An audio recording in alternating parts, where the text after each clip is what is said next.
get back online across the country, we need to reconnect the local systems to the satellite network. We should be able to do that at the NOAA headquarters building. Get to the control room. I can walk you through the process from there.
Thanks for joining in on this one. Yeah, I've decided to put up a video here on my latest tank build, which I like running with. The last shield build, the solo shield build I put up on my channel, that one is still getting views 2 months later. I still can't actually get over that. It's not a lot of views for me, but I mean 2 months later, people are still looking at it. So I decided to make a new one because I don't use that build anymore. It's been 2 months, so I typically change them quite frequently. So this is the current one which I'm running. You can actually, if you've been playing the game for a while, you can really know exactly what it is, what I'm running. You will know exactly. So that's the latest build. So it's a Bulwark, Liberty, Artificer build. So number one, Technician, because I can have the Artificer. The only function of this Artificer, you don't actually need to, the stats on there that don't actually matter. What you put in there, the mods, To me, they don't really make a difference. In this case, how it works here, they don't make a difference really. The only really the purpose of this, of why I'm running technician with a shield always, doesn't matter what, I always run technician, technician with artificer and the shield, because that's how you keep your shield up for longer. I don't know of another way to do it, but that's the way I like to run it. If you're running a bulwark, you can choose any pistol you want to, but the Liberty does the most damage. It's the most unstable, the most unstable to fire. It has a very slow RPM, but the damage is a lot. But the only other reason why you want the Liberty, if you have it, because you gain a stack on each hit up to 30, and a headshot will consume those stacks and heal your shield. You can hear that poof going the whole time, almost like a, I don't know what sound to call it, but that's the artificer healing the shield the whole time, even while the ear was not taking damage. So for me, you can see here I'm using the Perfect Vanguard. I'll explain why. For those that don't know, that haven't been playing the game, but and maybe I've only bought the game this week or 2 weeks ago, and why I'm using Protector on there. For solo, I don't actually use Protector. I would have preferred to have Vigilance on here, but this is a group, because I don't use a shield solo, but you can actually do it. I don't really want to because it takes you too long to clear content, but it's quite clearly possible.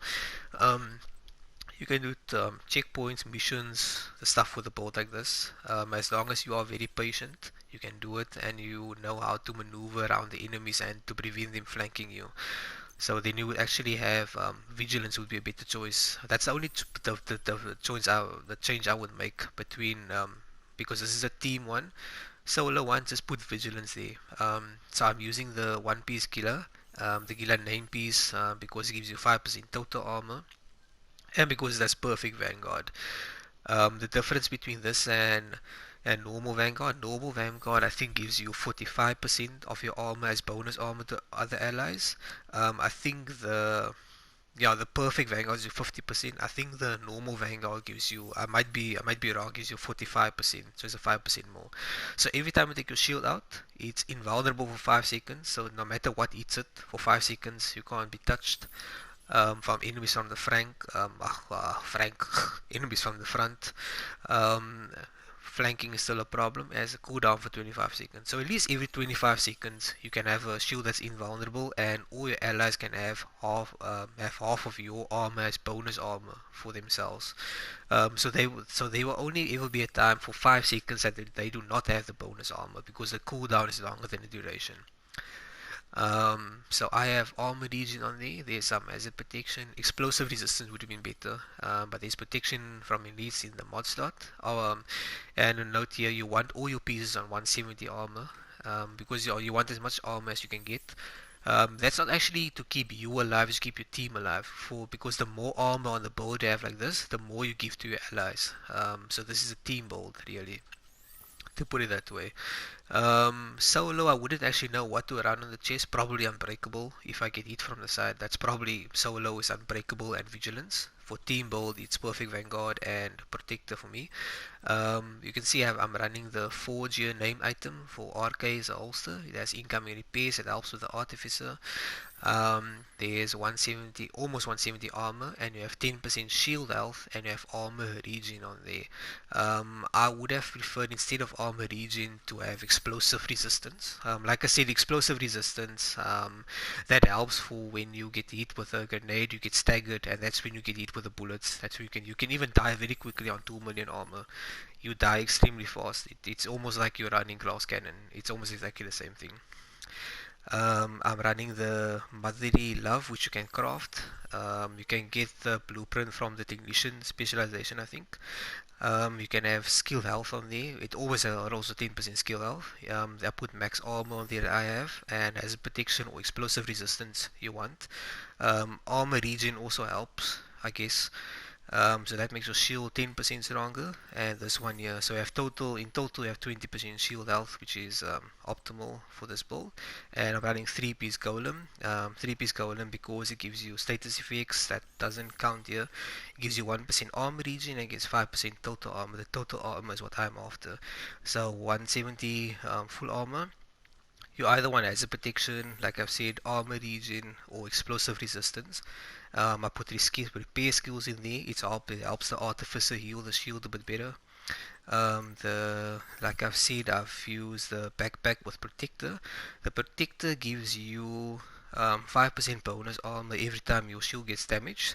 Okay, it does have a 3 second cooldown, which is almost nothing. And it gives 15% of your armor as bonus armor to your allies every 3 seconds. So every 3 seconds you give you bonus armor. That's besides the fact of you running, sprinting from point A to point B and taking your shield out, give bonus armor. So basically every 25 seconds, how it works, every 25 seconds you have to put your shield away, take your shield out to give bonus armor. And even while that is happening, you're giving them bonus armor with protector. It's buffing, constantly buffing the whole time. That's the point of that. And the golem, I made a mistake here.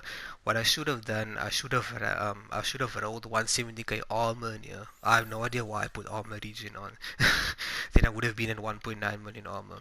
And 1.9 million armor divided by 2, that's the bonus armor you give to your allies every time you take your shield out. So I can't emphasize that enough, guys. That's the point of this build, is to give bonus armor. Yeah, that's why I want as much as you can, not to keep you alive. That doesn't 2 million won't keep you alive much longer than running 1 million armor in this game, the way it currently is.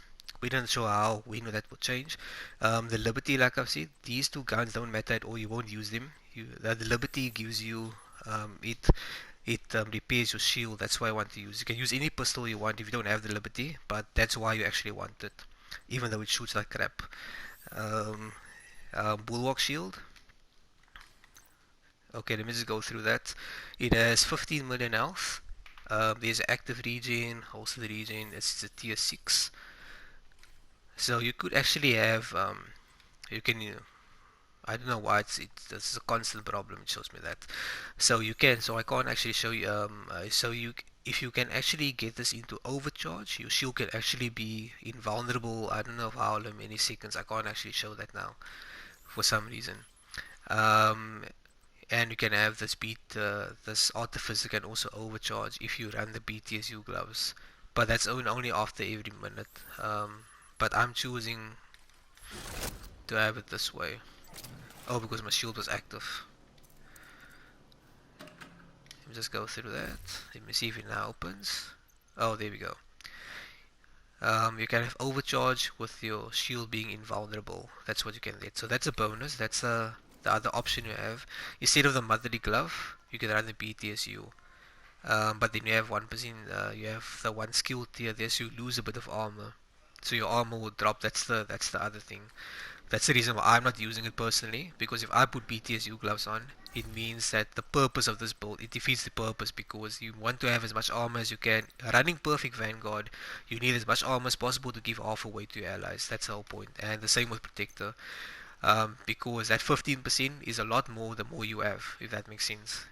In mathematical terms, Liberty to heal your shield, Artificer heal your shield, which you only get on the Technician. So thanks guys, this is that was my tank build. Like I said, the only difference is when I run solo, then I don't use Vanguard at all. I use Unbreakable, Killer Unbreakable, also max armor as much as I can, and I want to then use Vigilance on here, because that gives you extra damage, and also the Liberty still. So that's the only difference between team and solo, is the 2 backpack talents, but exactly the same pieces, the same armor, the same principle. Because the more blues you have, the stronger your shield gets up in the tiers. So thanks guys, thanks for watching, thanks for tuning into the solo and team shield build that I currently use, and thanks for still watching the other one. It's still being appreciated even 2 months later. Over and out guys.